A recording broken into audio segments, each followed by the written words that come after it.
2001 সালের নির্বাচনের পরদিন সকাল আমাদের জন্য সারা দেশে একটা বিভীষিকার আলোক চিহ্ন ছড়ে পড়ল। সারা দেশের প্রেক্ষাপট, কাদিপুরের প্রেক্ষাপট, একই তুলনা করা যায়। আমার 2001 সালের নির্বাচনের পরে আমার জলার জাল নিয়ে গেছিল, এটা আনুমানিক 1 মাস পরে জাল নিয়ে গেলে পরে সেই জালের জন্য গেলে পরে আমার কাছে 3 লাখ টাকা চাঁদা দাবি করলো ওই বিএনপিরা। তখন 60,000 টাকা চাঁদা দিয়ে আমি জাল উদ্ধার করে নিই। এগুলো হলো মিজানুর রহমান বাবলু, ফরিদুল ইসলাম, রইসউদ্দিন, তারপরে এই যে আব্দুল সালাম, তারপরে ওই আব্দুল মজিদ মিনু, এরাই ছিল। ইতিমধ্যে সারা দেশে পূর্ণিমার দর্শন সহ চাঞ্চল্যকর অনেক ঘটনা, সংখ্যালঘুদের উপর অত্যাচার, নির্যাতন, দলীয় নেতাকর্মীর বাড়িঘর ভাঙচুর, তাদের জীবনের উপর হুমকি, কাউকে মারপিট, কনক হত্যার মতো ঘটনা, সুজাউদ্দিন সুজা, তাকেও নির্মম নৃশংসভাবে কাদিপুর সরকার মনসুর আলী কলেজের ছাত্র, তাকে হত্যা করা হয়েছে। 3 সালে আমার জলার মাছ মেরে দিয়েছে, প্রায় 15 থেকে 17 লক্ষ টাকা ক্ষতি হয়েছে। 2005 সালে আমার বাড়ি ঘর সর্বস্ব লুট করে নিয়ে গেছে, কিচ্ছুই নেই ছিল না আমার বাড়িতে, শুধু ছিল ভিটা বাড়ি।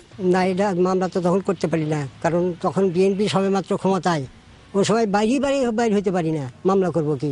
কারো হাত কেটে দেওয়া হয়েছে, কারো বাড়ি ভাঙচুর করা হয়েছে, কাকে মারপিট করে পাইতে রাখা হয়েছে। এমনকি নির্বাচনের পরের দিন বিভিন্ন এলাকায় রাস্তাঘাটের যে সমস্ত গাছগুলো ছিল, একটাতে সমস্ত গাছগুলো কেটে নিয়ে গেছে। নির্যাতনগুলো এভাবে ছিল, আমরা বাড়ির থেকে বেরোতে পারি নাই, বাজারে গেলে আমাদেরকে মারধর করা হতো এবং উপজেলায় আসতে পারি নাই। তারপরে মিথ্যা মামলা, হয়রানিমূলক মামলা, এগুলো দিয়ে আমাদেরকে সবসময় তারা দমায় রাখতো।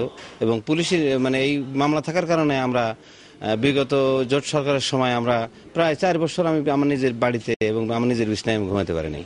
শুধু এখানকার কেস না, সিরাজগঞ্জ জেলার ভিতরে অন্য কোনো জায়গায় যদি মারামারি হতো কিংবা কোনো চুরি রাহাজানি হতো, সেগুলো কেসে আমাদেরকে ঢুকাই দিয়ে এভাবে অত্যাচার করা হতো। আমরা বিভিন্ন এলাকার কর্মীদের কোনো নিরাপত্তা দিতে পারিনি, আমরা নিজেরাই নিরাপত্তাহীন অবস্থায় ছিলাম। প্রশাসন সম্পূর্ণ বিএনপি জামাত জোট সরকারের নখদর্পণে তাদের নিয়ন্ত্রিত, তাদের নির্দেশের বাইরে কোনো কিছু হতো না। থানা, ওসি, পুলিশ কেউ কোনো কাজ করতো না। সবচেয়ে উল্লেখযোগ্য বিষয় সেটা হলো যে এখন আওয়ামী লীগের শাসন আমল, কিন্তু আমরা এখনো ওই জামাত শিবিররা যারা আমাদের ওই কেসের বাদী ছিল, তারাই এখনো আমাদের জমি তারা দখল করছে এবং আমাদের বিরুদ্ধে তারা মিথ্যা মামলা দিচ্ছে এখনো। এই দ্যাট টাইম, এটা তার জ্বলন্ত প্রমাণ।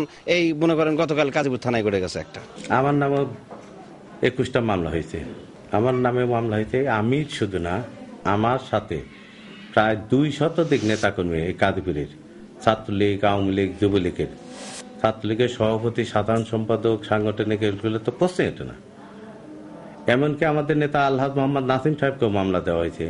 শারীরিক ওই যে আমরা 2001 সালের নির্বাচনের পরে আমাদের ওখানে বাজারে আমরা অফিসে বসেছিলাম, তখন আমাকে মারধর, আমরা 10-12 জন ছিলাম, ওরা অনেকগুলো ছিল, প্রায় ধরেন 25-30 জনের মতো। ওদের হাতে, ওরা তো প্রস্তুতি ছিল, ওদের হাতে হকি স্টিক ছিল, তারপরে আপনার লাঠি ছিল, এগুলো দিয়ে আমাদেরকে মারধর করছে। আর এমনকি আমরা ওই বিএনপির সময় আমরা তো টেন্ডারে অংশগ্রহণ করতে পারি নাই, উপজেলা দিতে পারি নাই।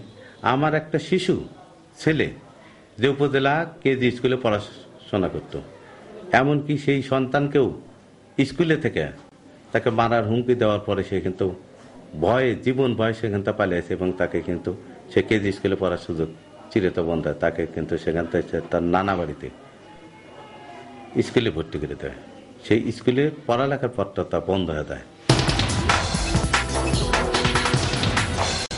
মাননীয় প্রধানমন্ত্রী যেন এই বিষয়ে সঠিক হস্তক্ষেপ করেন এবং অতি সত্বর এই ব্যবস্থা গ্রহণ না করলে আমরা যারা এই তৃণমূল পর্যায়ে যারা আওয়ামী লীগের সমর্থক নেতাবিন্দু আছি, তাদের বসবাস করা খুব কঠিন হবে। প্রধানমন্ত্রীর কাছে আমার অনুরোধ যে সন্ত্রাসীদের বিচার হোক এবং আমার ক্ষতিপূরণ আদায় হোক। যেহেতু দল এখন ক্ষমতায় 3 বছর অতিবাহিত হচ্ছে, প্রায় 3 বছর, আর এই সময়ের মধ্যে আমাদের যদি যে সমস্ত অত্যাচার নির্যাতন অতীতে হয়েছে তার মামলাগুলো নথিভুক্ত আছে, সেটা যদি যথাযথ বিচার না হয় তাহলে পরবর্তী সময় আমাদের এই বিচারটা অনিশ্চিত হয়ে যাবে। তাই অতি সত্ত্বর মাননীয় প্রধানমন্ত্রীর দৃষ্টি কামনা করছি এবং তার সহযোগিতা প্রত্যাশা করছি।